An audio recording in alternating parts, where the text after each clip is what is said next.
Hati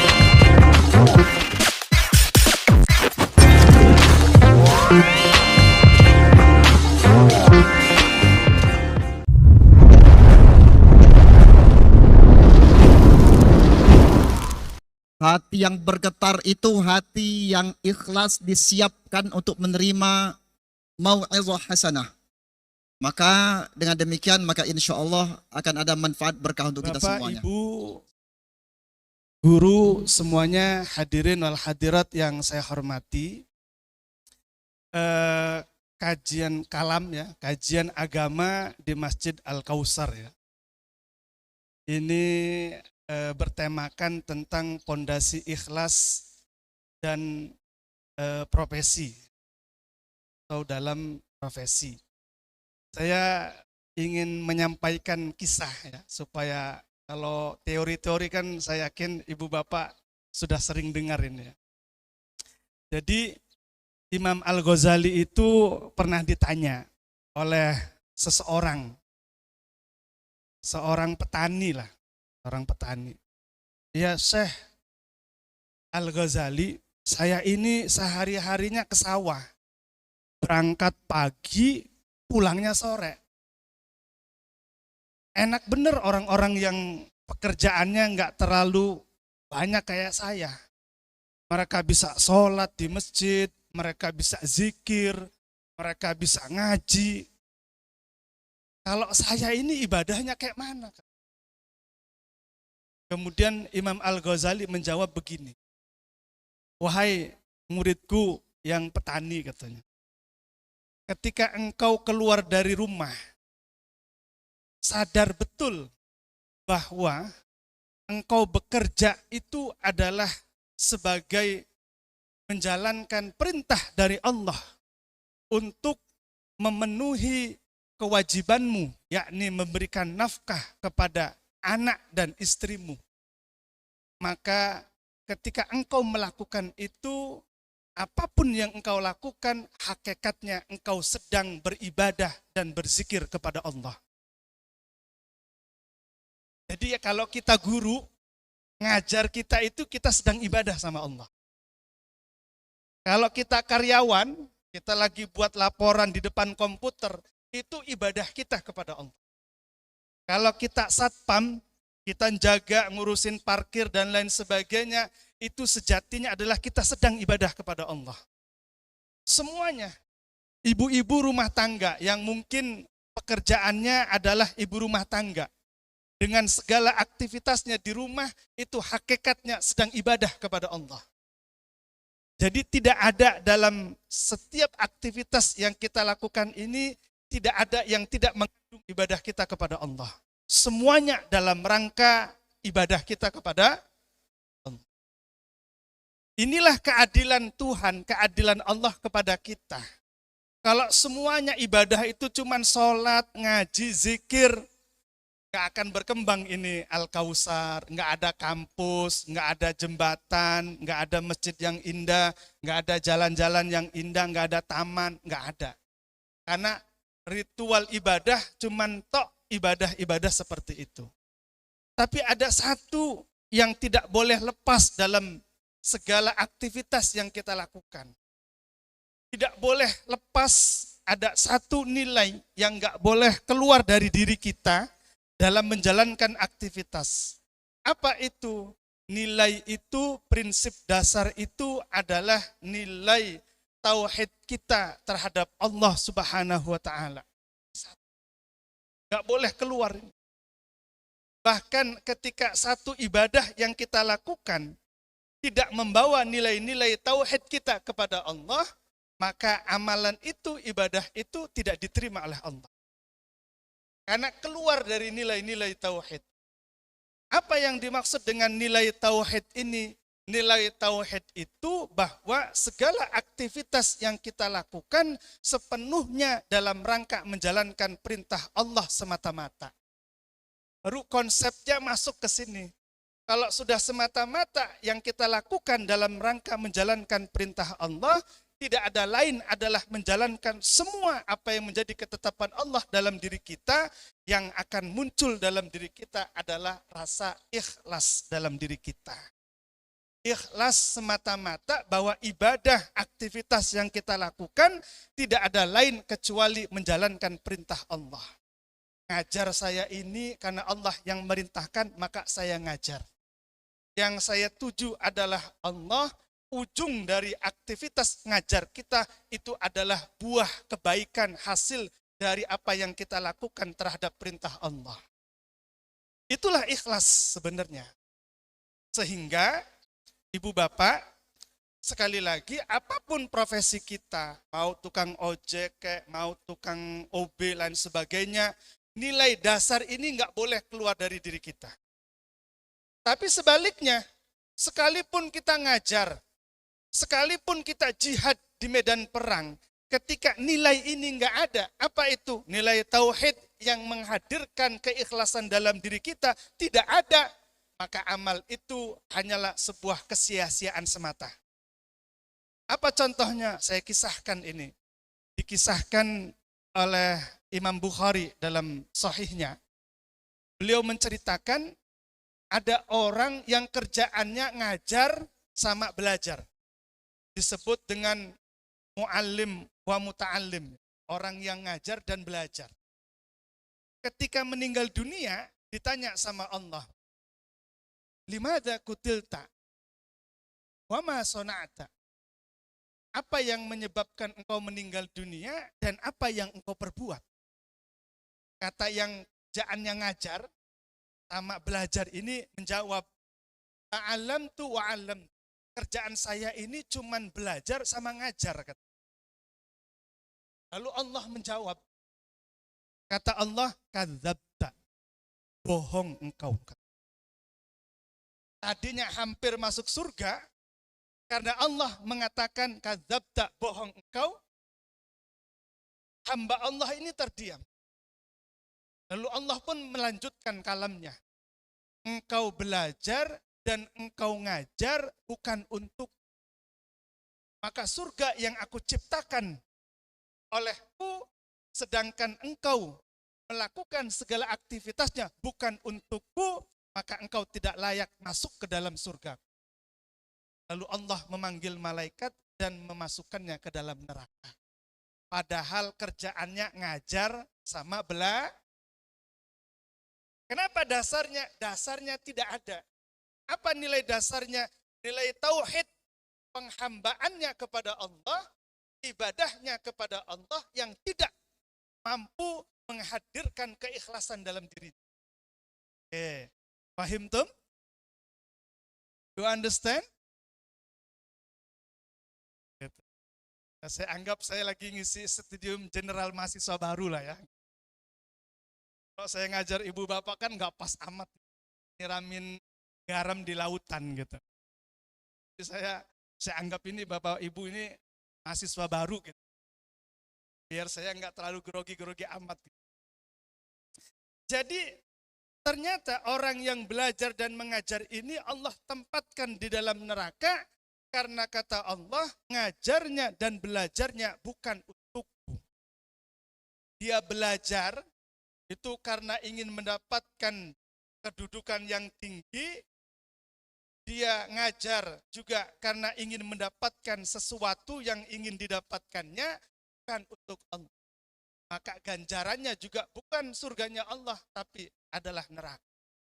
Maka berangkat dari sini Bapak Ibu hadirin sekalian, ternyata yang pertama kali saya Pak Ketua Yayasan di bulan keberapa gitu ya, pernah ya Ustaz ya, nggak tahu saya gedung berapa gitu ya. Sudah pernah ke sini juga menyampaikan tentang ikhlas. Jadi ikhlas itu Bapak Ibu hadirin sekalian dampaknya luar biasa. Dan bagi kita sebagai pengajar itu subhanallah luar biasa. Pesantren saya katakan, sekolah sepanjang gurunya penuh nilai-nilai keikhlasan dalam mendidik, mengajar muridnya, transfer ilmu itu lebih mudah dibandingkan dengan orang yang mengajar dengan profesionalnya, dengan gelarnya, dengan akademisinya, tetapi jauh dari nilai-nilai keikhlasan itu sulit untuk mudah masuk ke dalam pikiran dan hati seorang anak ketimbang diajarkan oleh seorang guru yang tanpa titel, yang tanpa akademisi, tanpa gelar embel-embel, tetapi nilai ikhlasnya jauh lebih dalam dibandingkan mereka, itu lebih masuk ke dalam anak didiknya dibandingkan yang tidak punya rasa ikhlas dalam dirinya. Silahkan buktikan. Ibu bapak dulu waktu masih kecil pernah ngaji di kampung-kampung. Guru-guru kita yang di kampung itu cuma dikasih minyak tanah sebotol. Sama zakat fitrah, ya Bu ya gitu ya.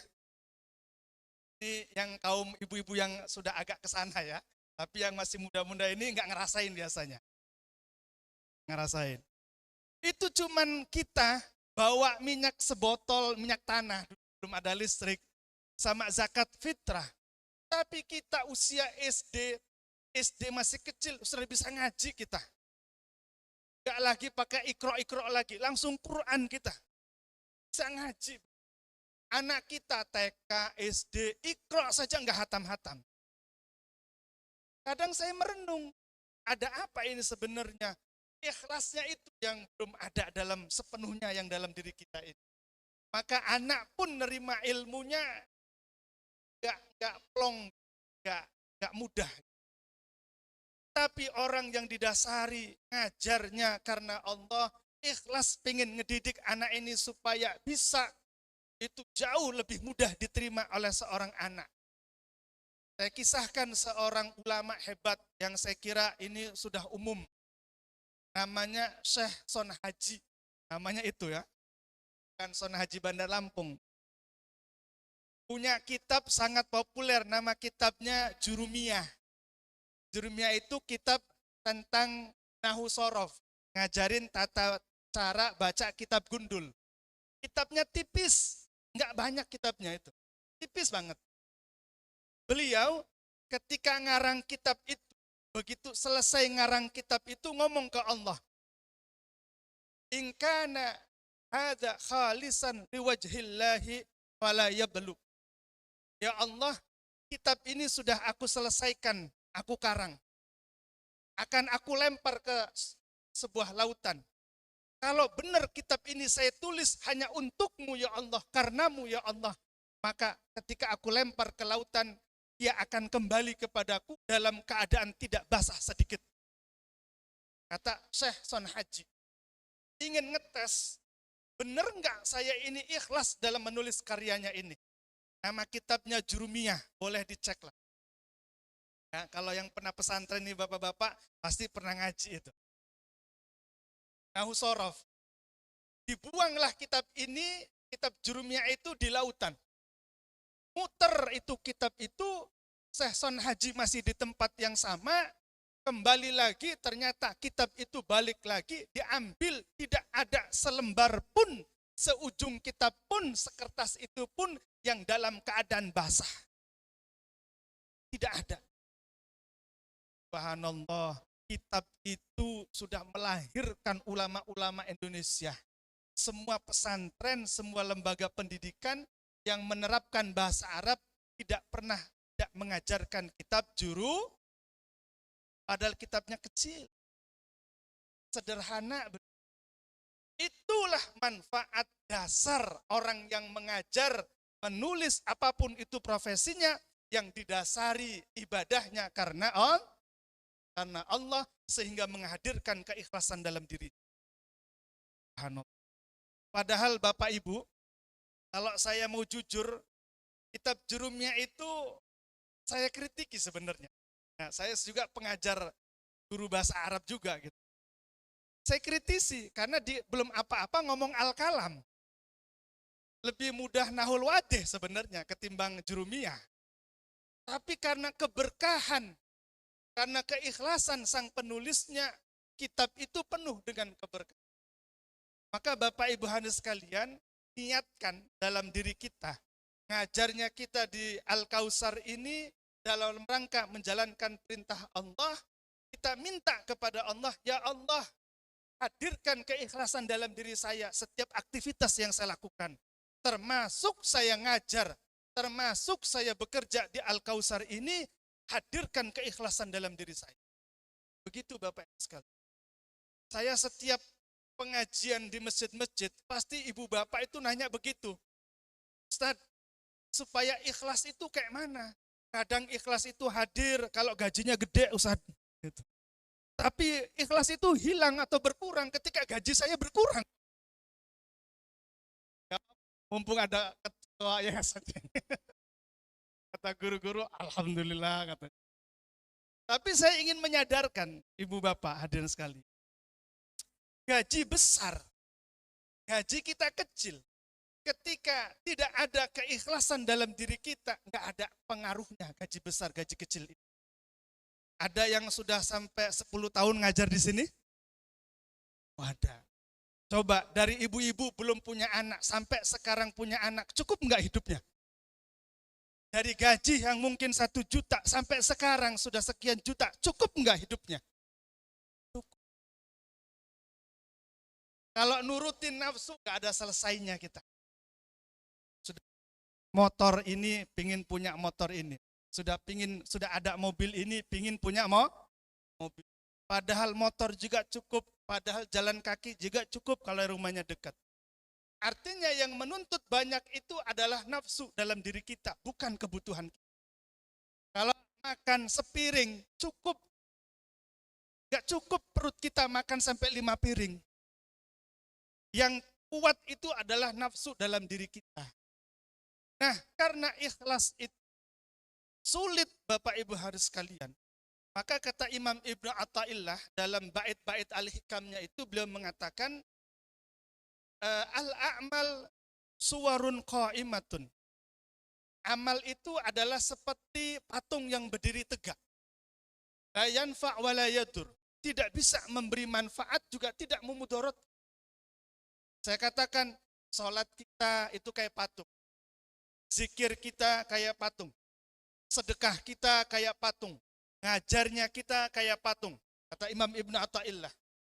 Supaya patung itu hidup, maka bagaimana supaya cara patung itu harus bisa hidup? Kata Imam Ibnu Athaillah, wa ruhuhu, sedangkan rohnya sebuah patung sehingga patung itu dinyatakan hidup adalah judu sirril ikhlas fiha. Adanya sir ikhlas di dalam amal yang kita lakukan. Solatnya kita, kalau enggak ikhlas kepada Allah, solat kita enggak ada manfaatnya. Karena hanya sebuah patung yang berdiri tegak, enggak punya apa-apa, enggak bisa memberi manfaat, juga enggak bisa memudaratkan. Tapi solat kita, sedekah kita, ngajarnya kita hari ini bisa menjadikan manfaat untuk ketika di dalam ibadah, apapun itu ibadahnya, ada keikhlasan di dalam ibadah yang kita lakukan. Solat kita akan menjadi penolong kita ketika solatnya ada ruh di dalamnya. Apa ruhnya solat? Ngajar kita ini bisa jadi nilai ibadah kita kepada Allah. Ketika ngajar kita ini ikhlas karena Allah. Digaji 3 juta, ikhlas. Digaji 2 juta, mesti ikhlas. Sebab Pak, kalau punya gaji, gak ikhlas rugi. Bener.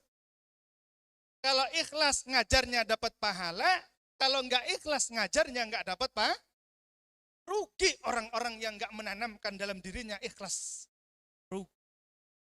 Karena orang yang digaji 1 juta ikhlas dapat pahala, yang digaji 3 juta gak ikhlas gak dapat pahala. Syukur-syukur gajinya gede, ikhlasnya kan itu yang kita harapkan. Jawaban berikutnya adalah bagaimana menanamkan ikhlas itu dalam diri kita. Nah, ini yang sulit. Kadang kita sudah berusaha ikhlas, tapi di tengah jalan ikhlasnya berubah.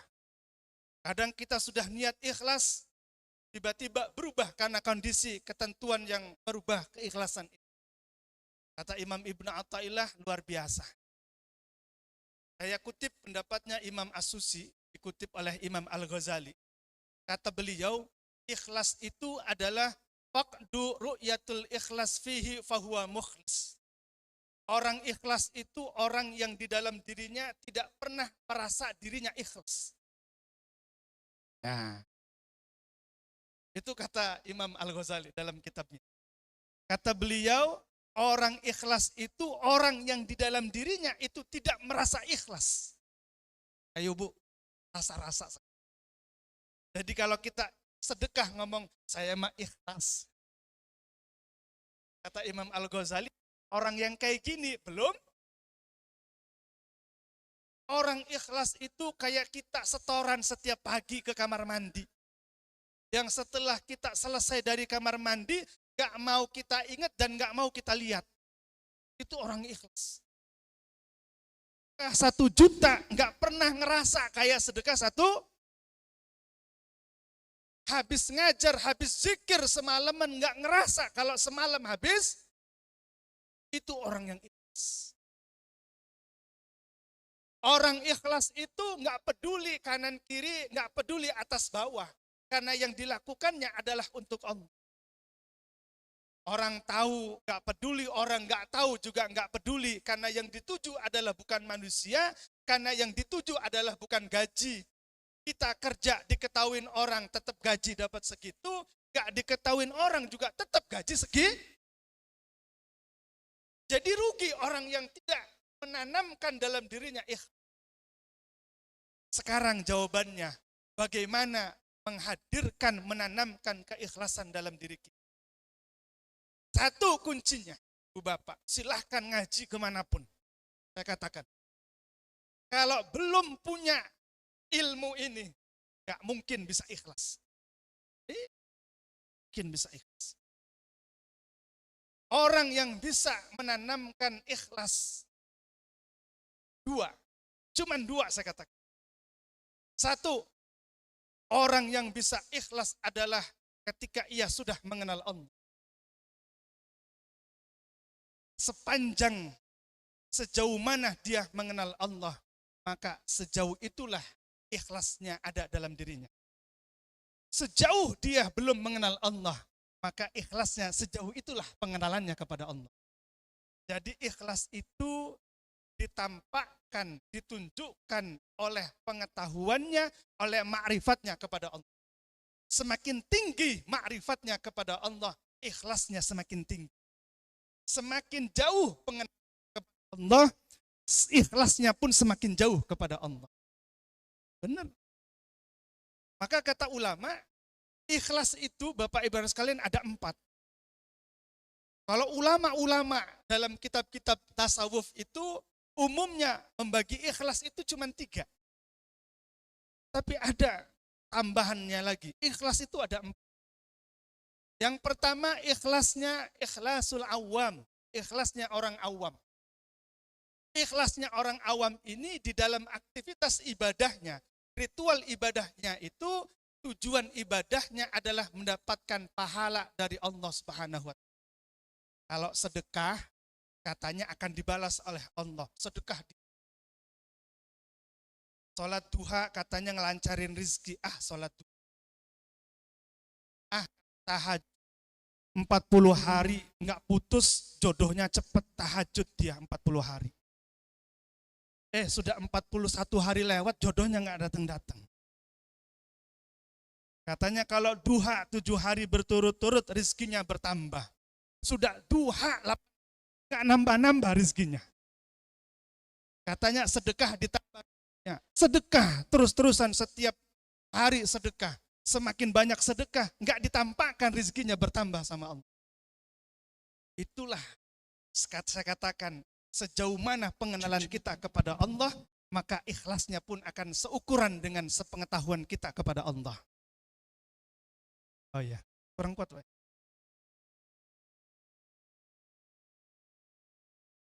Maka yang pertama kali kita tanamkan dalam diri kita pengenalan kita kepada Allah. Orang ikhlas yang awam itu di dalam segala aktivitas ibadahnya yang dilakukan karena mengharapkan pahala dari Allah. Sedekahlah biar berapa. Inilah supaya nggak dapat dosa. Ini ikhlasnya orang awam. Ngajarlah, kalau nggak ngajar nanti nggak dapat duit. Ini masih ikhlasnya orang awam. Sesuai dengan tingkatannya masing-masing. Yang kedua adalah ikhlasul khas. Ikhlasnya orang khas. Orang khas ini orang yang ikhlasnya itu bukan karena pahala.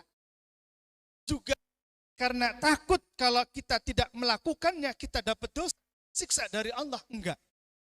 Orang khas ini setiap ibadah yang dilakukannya, amal yang dilakukannya semata-mata mengharapkan keridhaan dari Allah. Tidak didasari oleh surga, tidak didasari oleh neraka, tidak didasari oleh pahala. Tapi ibadah yang dilakukannya adalah karena mengharapkan keridhaan dari Allah. Ini orang yang khas. Yang ketiga, nanti kita ngamati diri kita sampai sejauh mana. Yang ketiga namanya ikhlasul khawasul khas. Ikhlasnya di atas orang yang khusus yang nomor 2. Apa ini? Orang beribadah kepada Allah bukan lagi didasari oleh dasar pahala. Bukan lagi didasari karena azab api neraka yang dikhawatirkan dalam dirinya. Bukan semata-mata karena mengharapkan keridhaan dari Allah. Tapi orang yang ikhlasnya yang nomor 3, khawasul khas, adalah setiap ibadah yang dilakukannya adalah sebagai wujud rasa syukurnya kepada Allah. Wujud syukurnya kepada Allah. Salatnya karena ingin menampakkan sujud syukurnya kepada Allah. Rasulullah itu pernah sujud tahajud sampai bengkak. Sama Aisyah bertanya, tafattarat qadamahu aghfirta ma taqaddama wa ma ta'akhkhara. Ya Rasulullah, kenapa engkau sujud sampai bengkak kayak gitu? Bukankah dosamu itu sudah Allah hapus? Baik yang lalu maupun yang akan datang. Kenapa masih sujud sampai bengkak-bengkak kayak gitu? Apa jawab Allah? Afala akuna abdan syakura. Apakah saya tidak boleh menjadi hamba Allah yang pandai bersyukur? Subhanallah. Jadi ibadah yang dilakukan oleh Rasulullah, oleh orang yang khawasul khas, itu bukan karena pahala, karena surga, karena neraka, bukan. Tapi ibadahnya adalah sebagai wujud syukurnya kepada Allah. Kenapa demikian? Nah, ini agak dipercepat ya. Orang, saya ilustrasikan yang sederhana. Bapak-bapak kena penyakit yang harus dioperasi. Operasinya itu sekian ratus juta. Bapak ibu nggak punya duit, tapi penyakit ini dah harus dioperasi. Bapak ibu sudah usaha, pinjam ke sana, pinjam ke sini, datang ke saudara, dan lain sebagainya. Tidak ada yang punya uang seperti itu dan mampu membantu kita. Dengan bentuk kepasrahan yang ada dalam diri kita. Lalu tidak tiba-tiba ada orang yang tidak kita kenal. Atau orang yang kita kenal tapi tidak begitu dekat. Datang menjenguk kita. Kemudian menawarkan, wahai ibu bapak, saya dengar ibu punya penyakit ini. Ibu bapak, saya sarankan harus operasi segera. Ini bahaya kalau tidak dioperasi. Lalu kita menjawab, wahai pak, jangankan ingin operasi, saya ingin berobat rutin saja, saya nggak punya uang. Kata orang tadi ngomong, wahai ibu bapak, gak usah khawatir. Nanti semua biaya perawatan saya yang tanggung, saya yang bayar. Singkat cerita, kita dioperasi. Setelah selesai dioperasi, operasinya berhasil. Senangnya luar biasa kita yang ditolong. Lalu suatu hari, orang yang menolong kita ini dalam kondisi hajatan. Oh, nikahin anaknya. Kita tahu bahwa orang ini di rumahnya sedang rame. Seminggu sebelum hari H-nya, rumahnya sudah rame. Lalu kita datang ke rumah orang itu. Dari hari pertama sampai hari H, bahkan setelah hari H, kita bantu-bantu orang itu. Kita tolong dia, kita urusin hajatannya, lain sebagainya. Orang yang ditolong itu ketika melakukan kebaikan kepada orang yang telah menolongnya, apakah mengharap imbalan terhadap perbuatannya? Tentu tidak. Dia nyuci piring, dia bersih-bersih, ngurus panggung, ngurus undangan, lain sebagainya. Tidak pernah terfikir dalam benaknya untuk minta sesuatu dari orang itu. Tidak ada. Yang diinginkan, yang ingin dilakukan dalam dirinya apa coba? Menampakkan rasa syukurnya kepada orang yang pernah menolongnya. Benar Bapak Ibu? Demikianlah orang yang khawasul khas. Di dalam ibadahnya kepada Allah. Bukan karena surga dan neraka. Tetapi rasa syukurnya kepada Allah. Maka tadi rumusnya saya katakan, orang ingin ikhlas sepanjang pengetahuannya kepada Allah belum diperbaiki, belum ditanamkan, maka keikhlasannya akan sampai pada tingkatan dirinya itu sendiri. Nah, yang keempat, paling tinggi lagi, saya juga bingung menyebut istilahnya ini. Kalau tadi khos, ini khawasul khos. Yang keempat ini ulama juga tidak menyebutkannya, hanya menyebutkan a'la, tingkatan yang paling tinggi. Ada ikhlas yang di atasnya ini, Ibu Bapak. Apa itu? Keikhlasan yang didasari ketawakalannya kepada Allah. Tawakal secara total. Ini ada kaitannya dengan tema ikhlas kita. Tawakal itu apa maksudnya? Tawakal itu bentuk kepasrahan seorang hamba kepada Allah secara total. Bahwa tidak ada daya, tidak ada upaya, tidak ada kekuatan, tidak ada kelebihan, tidak ada apa-apa dalam dirinya. Kecuali Allah yang memberikan kekuatan, daya, upaya, kekuasaan, dan lain sebagainya kepada dirinya. Dengan menafikan segala sesuatu yang ada pada dirinya. Sepenuhnya sandarannya adalah Allah. Orang yang paling tinggi keikhlasannya kepada Allah. Ketika ia sholat, sholat yang dilakukannya bukan karena dirinya yang sholat, tetapi karena Allah yang memberikan rahmat ketaatan kepada dirinya, sehingga ia sholat kepada Allah. Sehingga ketika ia sholat, ia tidak pernah menyandarkan bahwa dirinya sholat, tetapi ia mampu sholat karena Allah yang memberikan rahmatnya sehingga kita mampu sholat. Ketika kita sedekah, sebenarnya kita tidak mampu sedekah, tetapi Allah yang menimbulkan, memberikan rasa kepada kita untuk mampu sedekah. Sehingga yang sedekah adalah bukan kita, tetapi rahmatnya Allah yang Allah curahkan kepada kita, sehingga kita mampu bersedekah. Dia tidak pernah mengklaim kebaikan itu datang dari dirinya. Semuanya yang datang dari dirinya adalah atas kuasa dan kekuatan Allah terhadap dirinya. Ini yang kata orang-orang tasawuf disebut dengan istilah fana. Lebur dirinya, bahkan dirinya saja tidak ada. Yang ada hanya Allah. Katakan tadi, ikhlasnya orang-orang itu bertingkat-tingkat. Nah, kalau kita ya, semakin kita mencoba mengenali Allah lebih jauh, akan semakin dalam ikhlasnya kita kepada Allah. Nah, orang yang sudah mulai menapaki jalan seperti ini, akan merasakan ketenangan hidupnya secara pelan-pelan, Ibu Bapak adik sekali. Insya Allah saya katakan. Gak usah khawatir, kan urusan rizki, mati, jodoh itu kan urusan Allah. Betul? Bagi yang belum jodoh jangan ini ya, jangan melawan takdir ya. Tapi tenang saja, sudah Allah siapkan segala sesuatu. Orang yang menanamkan rasa ini hidupnya enak. Jadi guru tenang. Jadi penjaga sekolah tenang. Karena dia merasa kehidupannya adalah sudah diatur oleh Allah. Tidak ada kehidupan kita ini, bahkan mohon maaf Bapak Ibu sekalian, tanpa kita sadari hadirnya saya di sini, ketemu dengan Ibu Bapak di sini, itu semua atas kehendak Allah terhadap diri kita. Tanpa iradat Allah, nggak mungkin kita bisa hadir di sini. Bisa jadi di jalan, kejebak macet, kendaraannya pecah, atau macam-macam nggak nyampe di sini. Semuanya atas kehendak Allah. Sudah Allah tuliskan di Lauhul Mahfuz, di zaman azali terhadap diri kita. Sudah ada semua. Nggak usah khawatir.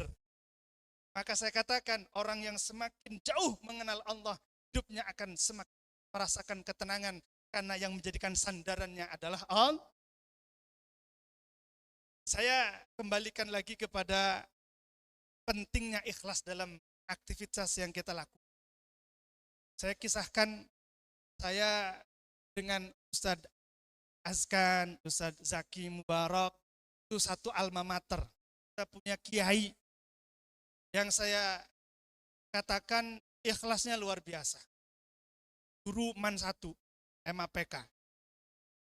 Beliau itu di awal-awal pernah cerita ngajar di MAPK itu nggak digaji, ya Ustaz ya, nggak digaji. Subhanallah, benar, nggak digaji. Di kegiatan kami itu habis asar, maghrib, isya sama subuh. Itu kata beliau, ma hasaltu syai' min ta'lim. Saya nggak dapat apa-apa dari ngajar. Kecuali yang saya dapatkan karena beliau pegawai negeri itu ngajar pagi sampai sore yang di sekolah itu. Gaji gurunya aja, gaji pegawainya aja. Kalau gaji ngajarnya malam tutorial di pesantren itu nggak dapat. Nggak dapat. Tapi nggak pernah absen dari ngajar. Sampai istrinya melahirkan, beliau lagi ngajar di masjid. Apa itu namanya? Adiknya datang. Mas, ayo, terus mules. Kata beliau, ya udah, kamu bawa ke rumah sakit. Nanti saya nyusul, katanya. Saya lagi ngajar, kata. Gak mau ninggalkan ngajar, istrinya sedang mau melahirkan, suruh saudaranya yang bawa, nanti saya nyusul, kata. Saking gak mau ninggalkan ngajar. Ngajarnya gak dapat gaji. Orangnya masih hidup, sudah sepuh. Yang ngajar kami inilah. Tapi disitulah subhanallah saya merasakan. Ya kan? Saya merasakan.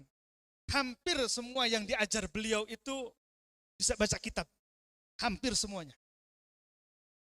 Bahkan Pak Kanwil kita itu juga salah satu murid beliau. Ustaz Askan murid beliau. Ustaz Zaki murid beliau. Banyak pula alumni-alumni itu diajar. Lahir dari mana? Lahir dari seorang guru yang keikhlasannya tinggi kepada Allah Subhanahu. Gak mikirin rizki. Gak usah khawatir Bapak Ibu harus sekalian urusan rizki. Semuanya sudah ada takarannya masing-masing. Kata Allah Subhanahu wa taala, nahnu qasamna bainahum. Kami telah membagikan di antara mereka sesuai dengan porsinya masing-masing.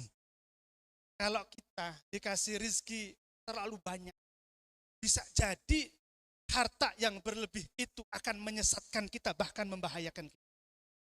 Kita kena penyakit karena doyan makan, ngerasa kita punya harta banyak.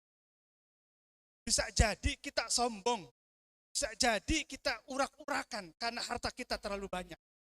Allah kasih kita dengan kehidupan yang cukup supaya kita tidak terlalaikan dengan harta yang kita miliki.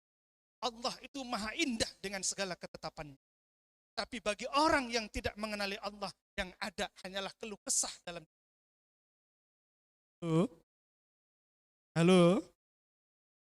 Jangan serius-serius amat lah Ibu. Iya. Yakin. Semuanya indah, subhanallah. Tidak ada yang tidak indah ketetapan Allah bagi orang yang sudah mengenali Allah. Bahkan dalam kondisi sakitnya pun sekalipun dia akan bersyukur kepada Allah. Benar Ibu Bapak.